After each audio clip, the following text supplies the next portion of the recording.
Morning, everyone. Now, if you can't hear me right now, then your speaker's not working, but you can call in and listen while you watch. It's free. If you just use the call by phone option, you'll find it up there in the speaker icon in the Join Me toolbar.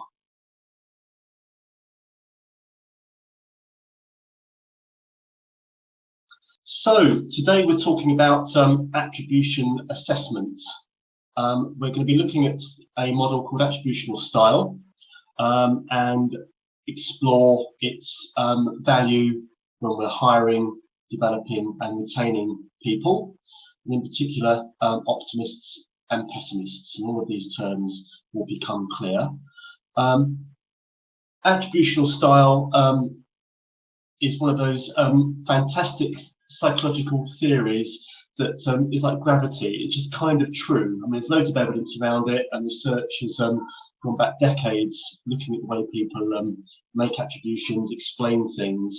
But for some reason, it's never really taken hold. It can honestly kick the arse of things like emotional intelligence and strengths, which came along afterwards, when you apply it to the workplace, especially if you're interested in issues like motivation and resilience, which I think most of us are for most jobs.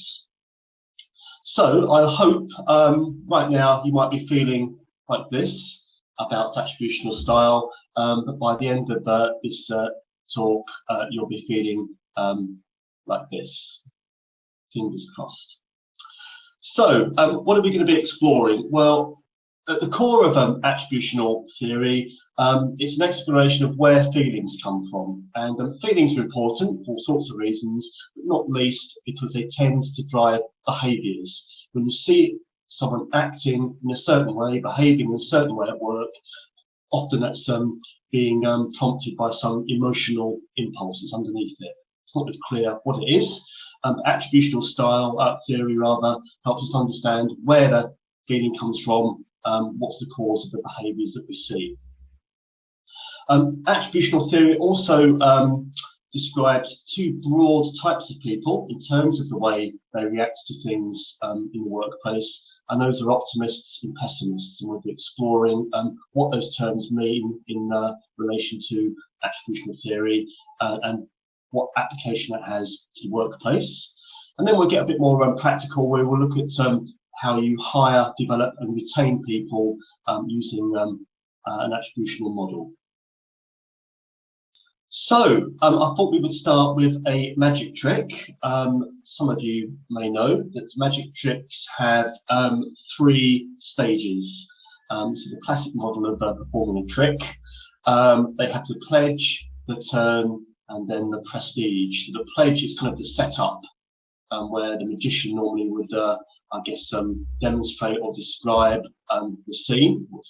The turn happens during it, and that might be a unexpected event. It might be something that maybe takes the pledge and takes it off in a different direction. Then the outcome, the reward, the payoff is the prestige, and that's where the magician would normally reveal the magic and the unexpected results. We could apply this model to real life. So let's have the pledge first of all. Imagine right now that you've been invited to dinner with your board of directors or senior managers, or if you're self-employed, a client's board of directors and senior managers. It's a big deal. It's the first time you've been invited. It's taking place in their plushest executive dining room in their Swelligan office, probably in London. Drinks are being had, conversation starting, you're there to make a good impression. But then there's the turn.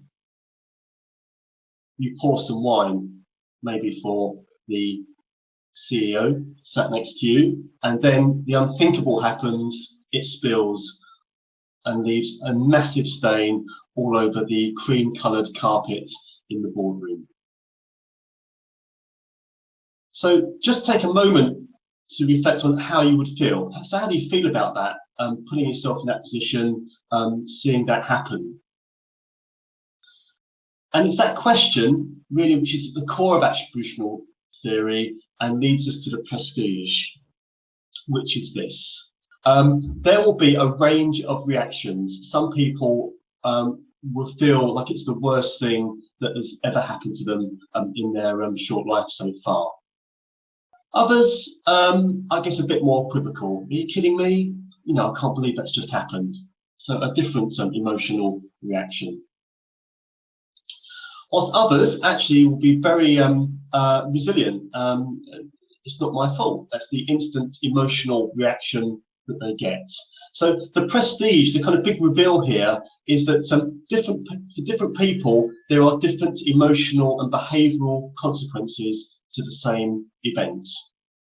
So in other words, you can have the same thing happen, but different people will have different feelings, and that will of course lead to different consequences.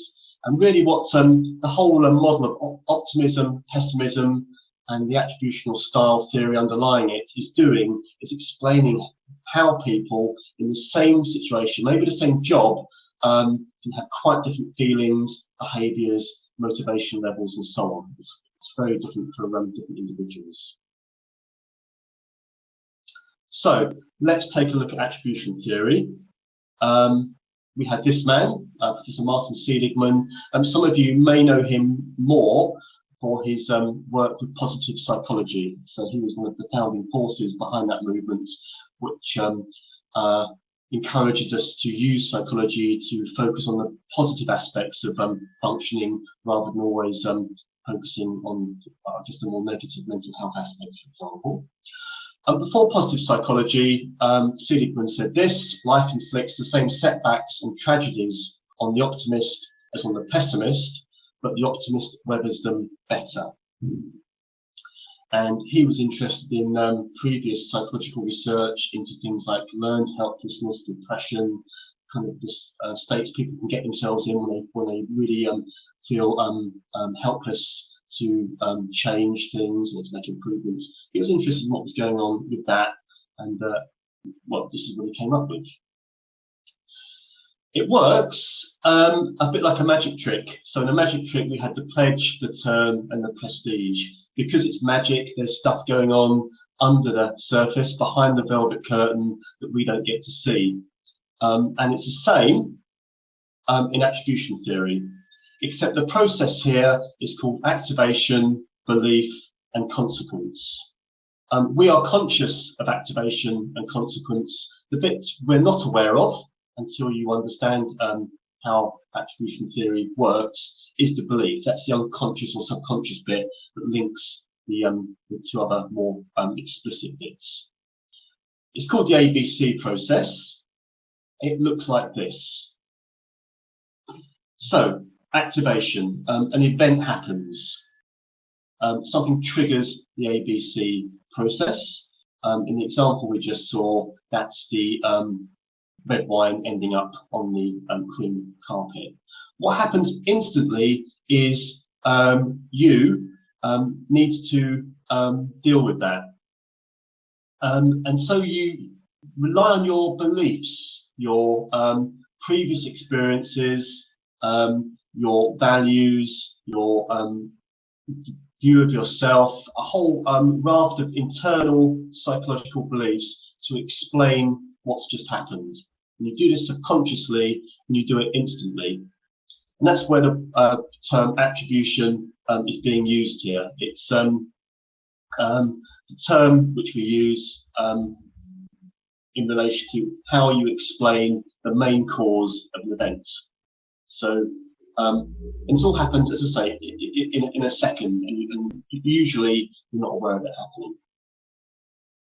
But there is a consequence. Whilst you're unaware of the attribution you've just made, you are aware of how you feel, and you are aware of the actions that feeling leads you to take.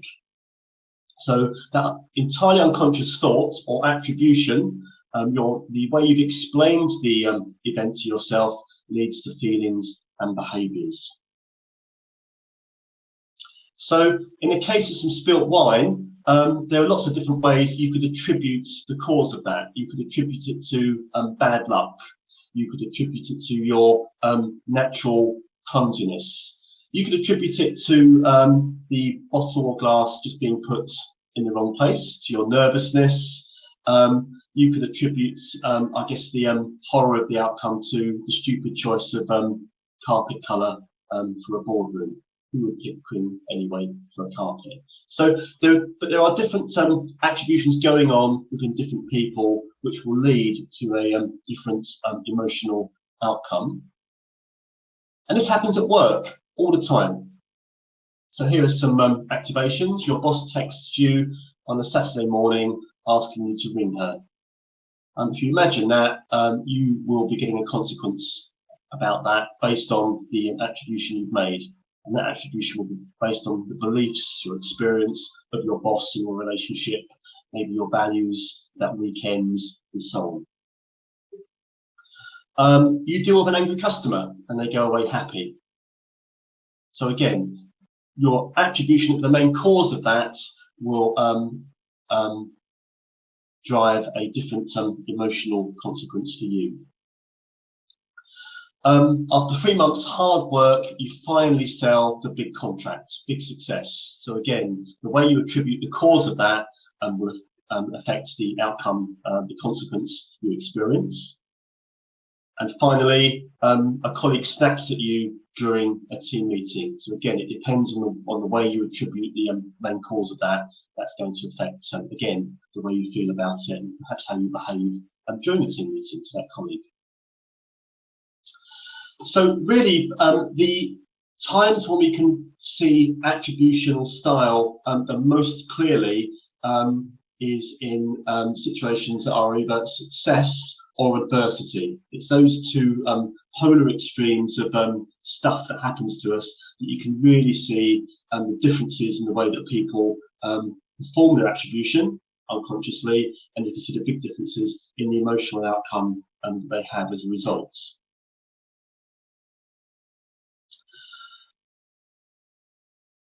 We all actually have an attributional style. So all of us as individuals have a way of in which we tend to attribute the cause of things like success and adversity. And that's what drives this difference we see between people in terms of the emotions, consequences, behaviours that we see. Broadly speaking, there are two types of attributional style. Optimism and pessimism, and the differences between those two styles are in relation to the way we attribute the causes of success and adversity. So someone who's got an optimistic attributional style, when they experience a success, they will feel great. Conversely, when they experience a setback, some adversity, a failure, they'll feel okay. They won't feel great, but they'll feel okay. They won't be too affected by it. On the other hand, someone with a pessimistic attributional style, if they experience a success or a great outcome, they'll feel okay. They'll feel kind of good about it. They're less likely to feel fantastic. However, if they experience some adversity, setback, failure, they'll feel pretty bad about it.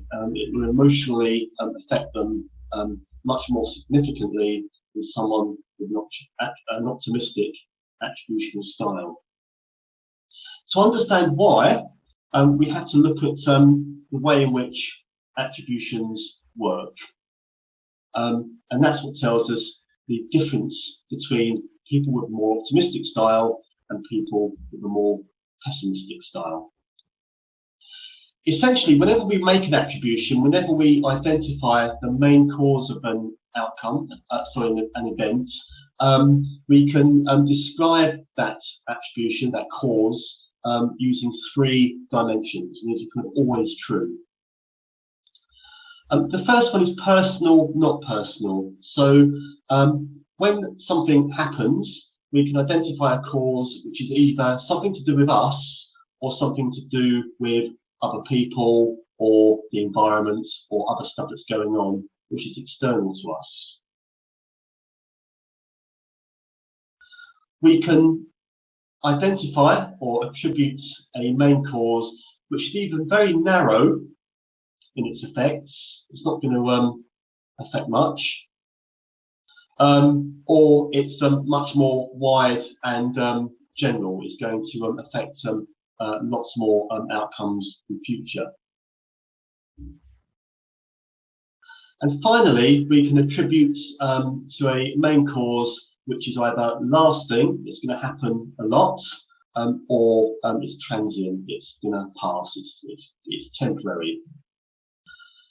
The way in which our main cause relates to these three dimensions, whether it's personal or not personal, narrow or wide, lasting or transient, that drives whether it's an optimistic or pessimistic attribution, which in turn drives the feeling that we get as a result.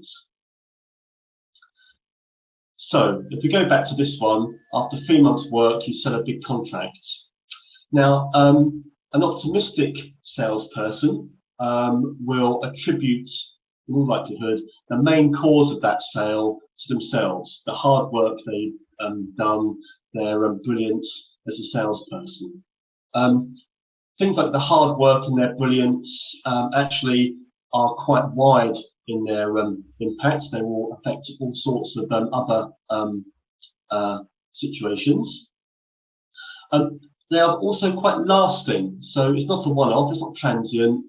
It's the cause is based on factors which are going to stick around. So the emotional outcome for that salesperson is they feel fantastic, they feel great, because the sale was to do with them, and it's just going to keep happening. Success is going to breed success.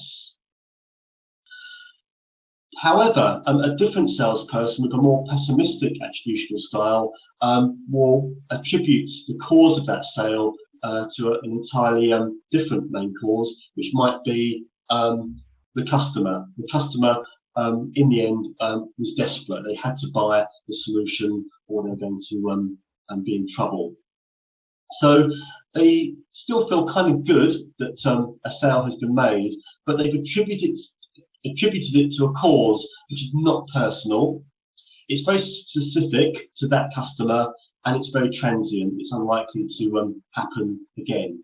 So the emotional payoff for the pessimistic salesperson is kind of minimal. They're going to feel okay, but not great. They're not going to feel really fired up about it. So in terms of sustaining motivation in a sales job, arguably it's going to be easier if you're more optimistic, if you always feel good after a sale. If you're more pessimistic, doesn't mean you can't sell, it just means you're a lot less likely to feel motivated and buoyed up when you do. If we go back to the red wine example, obviously that's adversity or setback or disaster. The optimist will attribute the spillage to a cause which is not personal. So the glass is in the wrong place, or it was bad luck. Okay, so both of those things are not personal. They also happen to be quite transient and fairly specific. So emotionally, whilst the optimist doesn't feel great about the wine spilling on the carpet, they feel detached from it, and they feel that it's unlikely perhaps to happen again.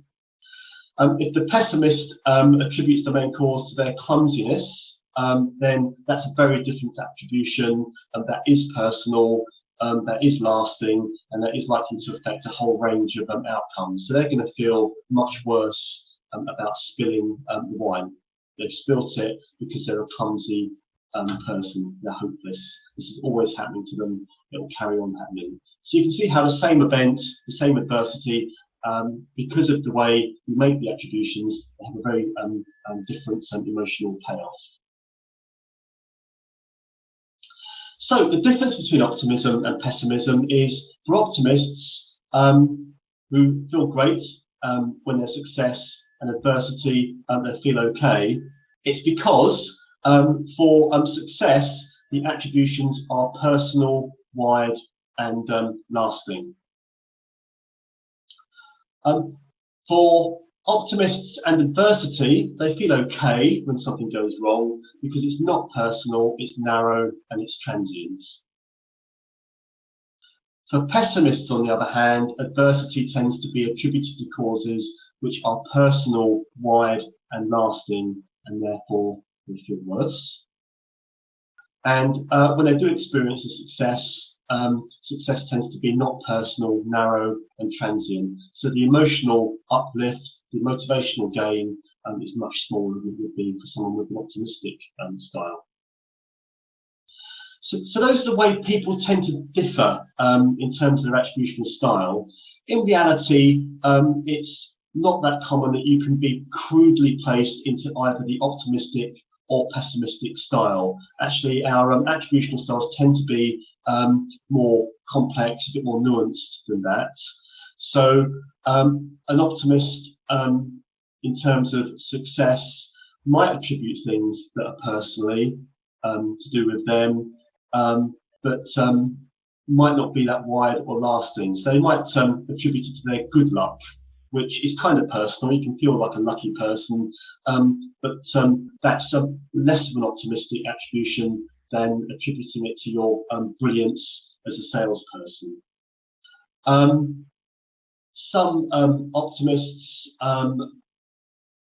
when they experience adversity, might not think it's much to do with them, it's not personal, but they still might think it could happen again. So they might attribute to a cause which is a little bit wide, a little bit lasting. And that might be the tools they've got for their job, the resources they've got to hand. It might be I don't know, organisation they work in being a bit slow to respond and difficult to navigate. The cause is kind of external, but it's going to stick around, so I don't feel as good about it.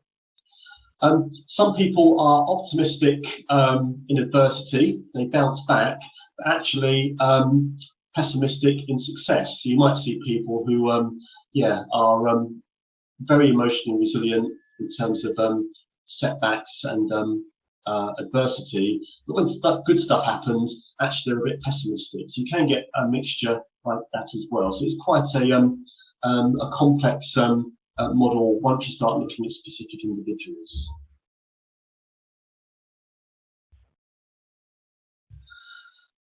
In terms of relating it to work and how you can use it, let's have a quick look at what you can do around hiring, developing, and retaining people.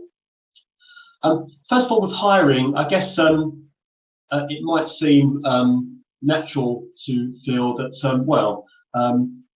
if we have optimists and pessimists, maybe we need to think about whether being optimistic or pessimist is best for performance in a particular job. And it's certainly true, and there's some evidence that shows that performance in many jobs is affected by your attributional style. And what the right style does is benefits your resilience, your emotional toughness, but also your effectiveness in performance and motivation levels in the job. So if you can find someone with the right attributional style, they're more likely to do well in the role. And we found, and there's lots of research and literature around how attributional style does relate to roles like call centre roles, retail and sales. And the way you can use or measure attributional style for assessment are through situational judgment tests, which are actually measuring attributional style within them rather than just judgment. You can use a personality questionnaire to measure attributional style directly, but actually you can interview for it as well. You can use an attributional interview to explore things that have happened to the individual and to uncover the pattern of attributions that they make. It's a more sophisticated approach than competencies or strengths and things like that, but it is a technique that can be used effectively. What I should point out, and we'll come back to this, is that being an optimist is not always the right style for performance. A lot of jobs actually favour a more pessimistic style, and maybe we'll look at that in a moment or two. In terms of developing attributional style, well, if we go back to Seligman, let's remember that he is behind positive psychology. So it's about looking for the positive applications of the theories we have rather than the negative. So whilst he said that optimists weather setbacks more effectively than pessimists, by no means did he believe, or does he believe, that you're stuck with your style. And actually, he created a model called attribution management. And this is where you do something about your natural style. And the first step is to become aware of it, so to become much more aware and sensitive to the attributions you're making, to be introduced to the model so you understand how it works. And sometimes that can be on the basis of having it measured, maybe through a questionnaire, fed back to you, and then a kind of coaching feedback discussion where you bring some of those attributions to life. Once you've got an awareness of your style, you can start introducing some flexibility of thinking. So once you start noticing yourself making attributions, you can challenge them. You can challenge your main cause. You can ask yourself, well, did we get that sale? Was that really because I'm brilliant, or actually did the customer's desperation also have influence? And I guess that should remind us that there are many possible causes of any event, and it may be tempting to feel that one is always objectively true, but the reality is it's much more likely to be a blend of causes. What's interesting is the way in which we as individuals pick one as the main one. So by using the model of attribution management, there are techniques, there are tools to develop people's attributional style, their flexibility of thought, and obviously that will have payoffs in terms of performance, effectiveness, and so on. Which kind of brings us to retention. So if you can help people, if you can hire the right attributional style, if you can help people develop a more effective or functional attributional style within a role, then they're going to stick around. So if people in a contact centre are not being emotionally ground down by the harder calls because they realise it's not to do with them, it's not going to be forever, then great. If their attributional style is also effective in the sense that when a call does go well, they take some personal credit for that, but they realise it's not all to do with them. That's a more functional attribution. They're going to be happier in the role, they're going to develop, they're going to challenge themselves to get better and better, and they're going to enjoy the challenge of the role and be more engaged with it. If you're working in a far more adverse environment, like a complaints team, and we have done work where we've looked at the attribution style of people working actually in a complaints team for a holiday company, so complaints would often be pretty heartfelt and forceful to customers. We found it was the people who had the optimistic style who stuck around longer in that team. We also saw that when you started to develop people's attributional management, then again they are able to weather the adversity from being in that team more effectively and just stay in it longer.